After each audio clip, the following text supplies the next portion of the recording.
Knowing you, we've gotten to chat several times, met in person, knowing you and your personality, I wonder if you're a bit like me, as we said in the introduction, like perpetual student, continual learner.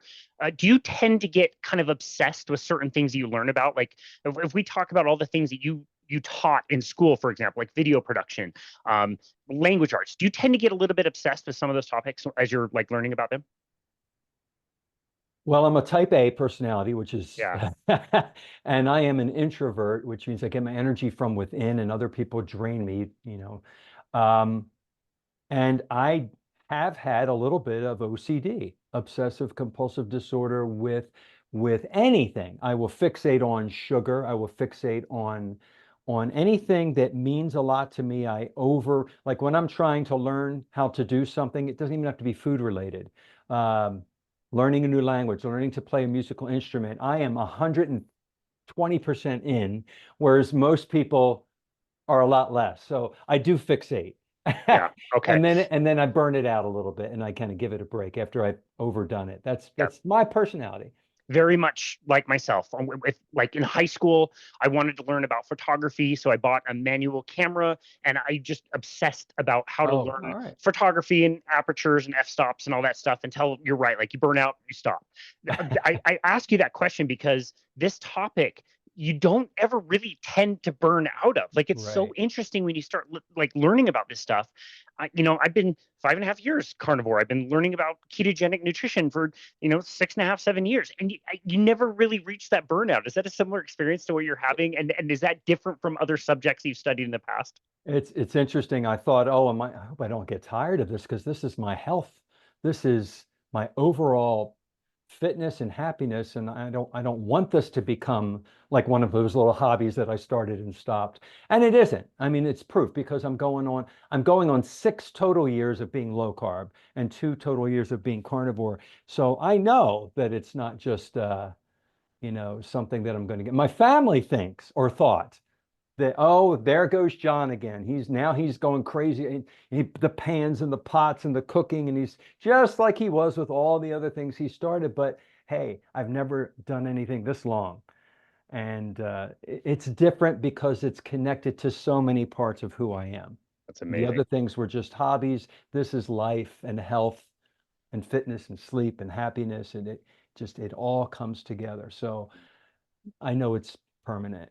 That's exactly why I wanted to ask you that question. It's definitely changed my life as well. And again, when you're in the mindset of ketosis and like your energy's better, you feel Oh, yeah. amazing. You're going to turn 60 in a year and change, I believe. Or are you still 58? I should have asked you before I 59 introduced now. you. I turned You're 59 59. last July. Yeah. Happy Yeah. birthday. Thank you. Yeah, almost turning 60. I turned 40 this last year, and to feel better and have more energy than you did in your younger days is just absolutely wonderful. It's Um, true.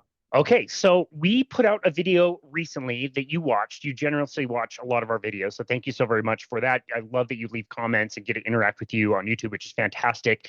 But there was a particular video that you requested to be hosted back on the show again to talk about this topic. I'm so excited to chat about this with you. Why did you want to come back on our show this time?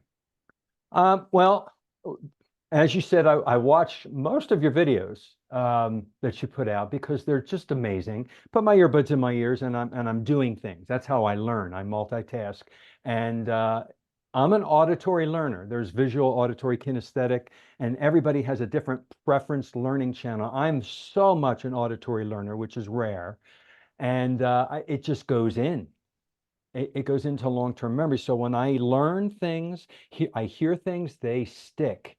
And this one episode that you had, you were talking to, I think it was several people, and it was about allulose and the wonderful benefits of allulose. And I had heard many talks about allulose from a lot of my respected nutritionists and doctors online. And so I bought a bag and I experimented with it. And I discovered a lot of interesting things I want to share with you to kind of counter, or not necessarily counter, but add on to some of the information that I felt was left out of that interview that you gave. They just went on and on about allulose, and they didn't talk about some of the other aspects of allulose that I haven't heard anybody talk about. And it kind of bothered me. It's like somebody needs to talk about some of these other things about allulose, these side effects. So that's why I wanted to come on. Like I want John, to, that's just amazing. I'm so yeah. excited to jump into this with you. I am very skeptical of Mhm. what we covered in that episode. I have so much respect for the people that we interviewed. Neil, Dr. Johnson, Dr. Mhm. Calvo. Neil just completed 22 miles swimming in a loch in Scotland, completely fasted, taking on no Amazing. calories, 12 hours. Incredible, really cool story. Dr. Richard Johnson has so much respect for him. He's researched sugar and fructose for decades. Dr. Calvo, I was not as familiar with his work, but he's been working clinically with people, and they're all involved. We have to say, like financially, with a company that sells allulose, and we have to kind of keep that in mind. But the message is like this is a healthy sugar, which just, I mean, oh, I have a tough time with that. Yeah.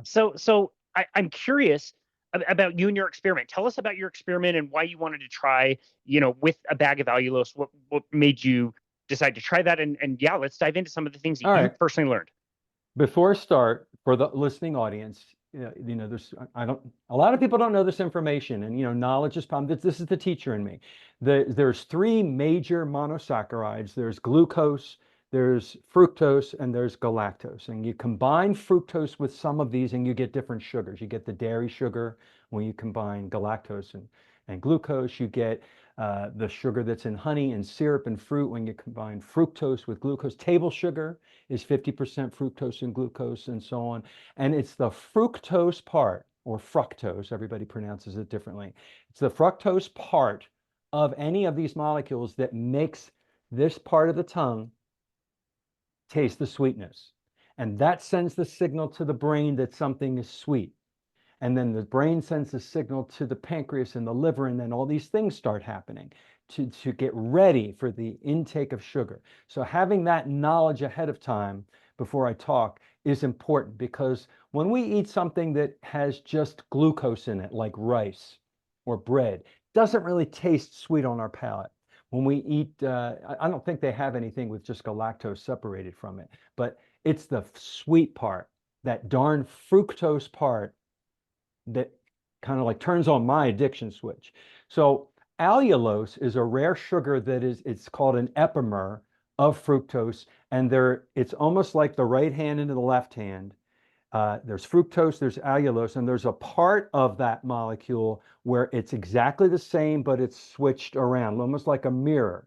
It has the same chemical formula, but the structure's a little tiny different, so it presents differently in the body.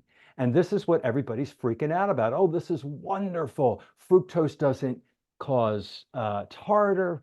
Fructose doesn't glycate the way other fructose, I'm sorry, allulose doesn't. Let me start over. I messed that up. Maybe you can cut this out. Allulose does not cause tartar. Allulose does not cause glycation. Allulose, they're seeing in tests, does not do the same negative parts that fructose does, and yet it's sweet. And then another thing that allulose is supposed to do is actually does a lot of the things that the Ozempic and Wegovy type drugs are doing, the glucagon type peptide, the GLP-1. It actually stimulates a little bit of that in your gut. It makes you not want to eat anymore. All these fantastic benefits. So I bought a bag of D-allulose.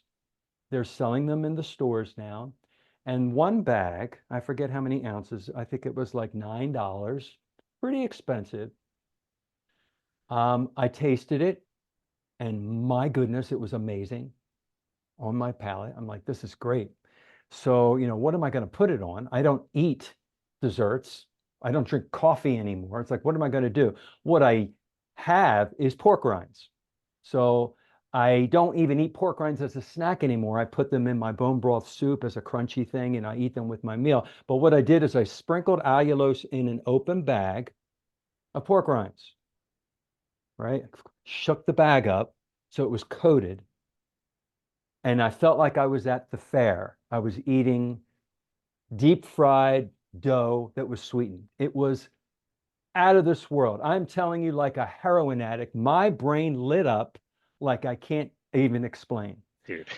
So, of course, I'm like, this is amazing. I'm just going to do a little bit after lunch and a little bit after dinner. And my brain took off and started bargaining with myself. And I kept buying bags of pork rinds because I said to myself, it's pork rinds, right? And I still had the bag of Allulose. I put 2 tablespoons of that in there, shook it up.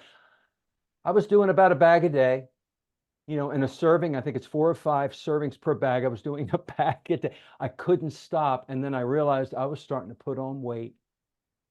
I was starting to feel the way I felt when I ate sugar, and it was starting to dominate my life. And I realized when I was honest with myself, I'm addicted to this sweet taste, even though it has none of the characteristics of sugar or fructose. It's this miracle thing called allulose. I attest in my N=1 experiment, it flipped my addiction switch, just like any of the other sweet things. So no one talks about the addiction aspect of allulose. They're talking about all the benefits of allulose. At Low Carb USA, not the one that you went to recently, but the one that I went to before that in January, I met Dom D'Agostino, and he did a whole talk on allulose and how wonderful it was. And I think maybe he was sponsoring a particular brand. And I went up to him and I asked him personally. I got to speak with him, and I asked him questions, does it glycate like fructose does? Does the liver start to get fatty in the same way that it does when you're having too much fructose or alcohol? And he said no. And all these positive things about allulose. So I still had questions way back then until I got to your video, and I heard all these other wonderful things. And Ben Bickman talks about it, and the guy that did the cholesterol test with all the Oreos. I can't think of his name. Nick Norwitz? Nick did a whole thing on allulose and how wonderful it is, but nobody's talking about this addictive characteristic to something sweet on the palate. And it happens. And I think maybe your audience understands what cephalic phase insulin response is. I'm almost positive my body shot out a lot of insulin to prepare for something sweet. So I wanted to put that out there and talk a little bit about that, and ask you too. I think you have a sugar addiction too. Have you tried this with allulose? I have not. Don't. I think wouldn't it be very similar to like a smoker who quit smoking and then like 6 months later you offer that person a cigarette and they don't even like want to go there. They don't even want to like touch it anymore because it's like, I know what I do in the presence of sugar. I don't stop. I can't stop myself. So once I got away from it and avoided it, anytime I've tried to play with it, it's just not worth even playing with. And so to abstain is so much easier. So I have not tried it. They've given me their products before, and I just again, I don't know if I would have a problem with it because I've never tried it. And it's a very small sample size of people that I know that have tried allulose. It's not many. I know all these experts. I have so much respect for all of them. Ben Bickman, Dom D'Agostino, amazing, like amazing dudes. The people that I've talked to who have tried it on the ground are like yourself. Like it doesn't work with an addict's brain. Again, it's a very small sample size of people that I know who've tried it, but the people that have tried it have said it didn't work out very well for them. I heard, I don't know if it was from your video or another one, somebody very quickly brought it up and said, oh, if you have an addiction sense to this, you're an outlier. So I guess I'm an outlier. I'm trying to find out how many outliers there are. It's something sweet. Monk fruit, stevia, erythritol, it does the same thing to that sweet part of the tongue. It sends the same signal, and my brain lights up like a Christmas tree.